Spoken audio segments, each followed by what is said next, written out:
Okay, welcome back to my Slow Khmer podcast ជំរាបសួរទាំងអស់គ្នាសុខសប្បាយទេណាខ្ញុំសង្ឃឹមថាអ្នកទាំងអស់គ្នាសុខសប្បាយ Okay today ថ្ងៃនេះខ្ញុំនិយាយអំពីម្សិលមិញខ្ញុំធ្វើអីថ្ងៃនេះខ្ញុំនិយាយម្សិលមិញខ្ញុំធ្វើអីម្សិលមិញខ្ញុំក្រោកពីគេងម៉ោង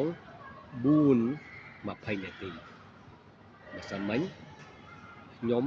ក្រោកពីគេងម៉ោង 4:20 នាទីក្រោយមក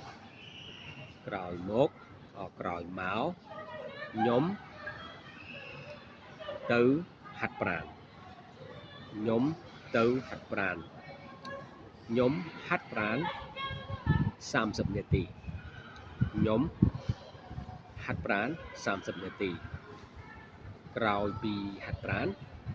ខ្ញុំមុជទឹក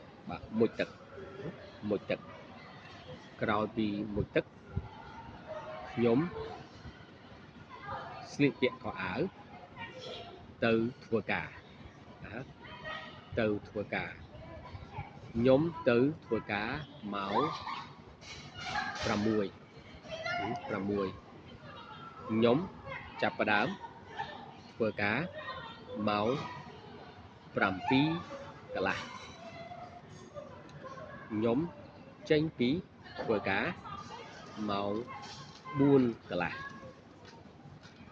ក្រោយមកខ្ញុំទៅជួបជាមួយពួកម៉ាក់ខ្ញុំឈ្មោះសុផលចូលចិត្តញ៉ាំកាហ្វេ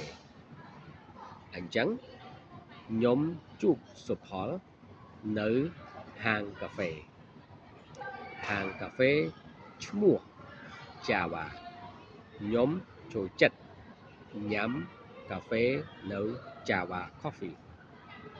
នៅទូលគោក្រោយពីញ៉ាំកាហ្វេហើយខ្ញុំបើកឡានទៅផ្ទះទៅដល់ផ្ទះខ្ញុំមុជទឹកញ៉ាំបាយអានសៀវភៅតិចនិងខ្ញុំទៅគេងហេប្រាប់ខ្ញុំថ្ងៃម្សិលមិញអ្នកធ្វើអីអូខេអរគុណច្រើនជម្រាបលា